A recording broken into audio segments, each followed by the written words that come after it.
Hi guys, Kate Burley conducted a fascinating interview with Peter Kellner, who is the former president of YouGov, the polling organisation. Now, Peter was asked about a recent poll that shows a majority of British people believe that it was wrong to leave the EU. The ex-pollster also talked about something that I have mentioned as a matter of fact before when it comes to both the Brexit referendum and the 2014 Scottish independence referendum. The reality that many people who voted for one particular future are no longer with us. Have a listen to what Peter had to say. Talk to me about this latest YouGov poll from the 17th of November that's saying that a majority of Brits who voted now think we were wrong to leave the EU. That's right. It's the biggest gap yet. What the poll shows is that around one person in five who voted leave back in the referendum 6 years ago now say it was the wrong thing to do. That's 3 million, more than 3 million people. And one should add to that, incidentally, probably 2 million Leave voters have died since the referendum. So that's another. 2 million Leavers have died since the referendum. Now,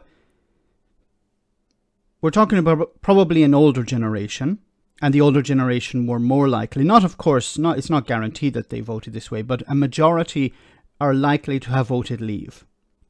And what we tend to forget also is that there was a whole generation of young people who weren't old enough to vote, and now they are. So it's a decline in the number of older people who are more likely to support Brexit, and an increase in the younger generation who are supportive of EU membership.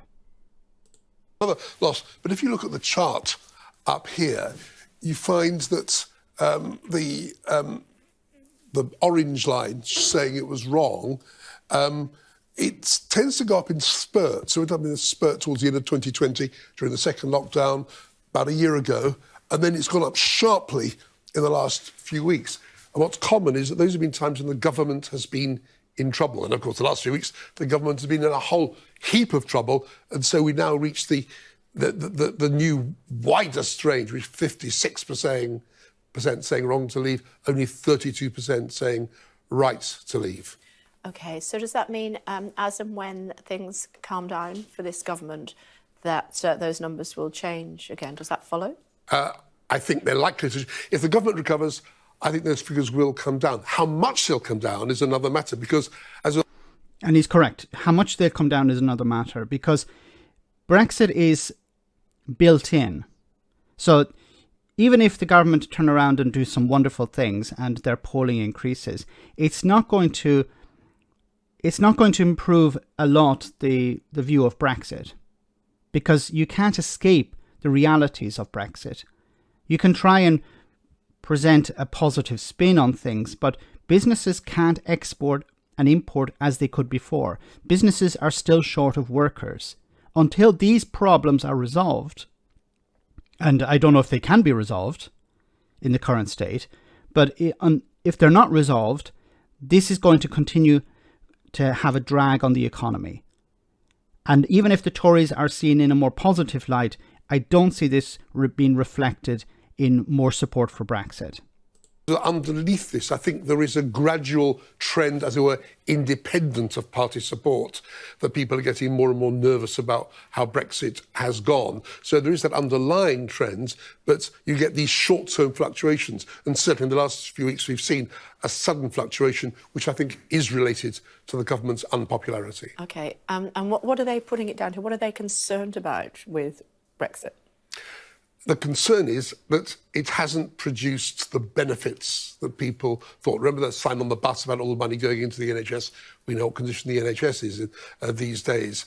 We were told that prosperity would rise. Well, there have been all sorts of things going on, but a lot of economists and clearly a lot of the public think that Brexit has contributed to our economic problems. Talk to me about this latest. And there we have it. People were lied to. People were told that there would be sunlit uplands. People were told that there would be prosperity. Jacob Rees-Mogg said that the price of food and the price of footwear, for example, would decrease, when it's gone in the opposite direction. So people were told everything would be wonderful. People were told there would be no trade friction with the EU. People were told that they would be able to get a faster appointment, get faster access to their GP. They wouldn't have to wait. They wouldn't be overcrowding in schools. They were told all these wonderful things, and these have not materialized. Now, I think it's important to remember that back in 2016, during the austerity period, many people voted to leave the European Union in order to give the Tory government a bloody nose, to punish them. And people are angry at the moment. People are suffering because of the cost of living crisis. So they're tying Brexit to the Tories. And of course, there's a significant portion of the population who are angry with the Tory government and linking Brexit to that, and therefore being angry about Brexit. So even if, as we said, if things improve, for some people, they will maybe switch on Brexit, but a lot of people will not. Let me know in the comment section, guys, what you think about all of this. As always, your comments are greatly appreciated. Thanks a lot.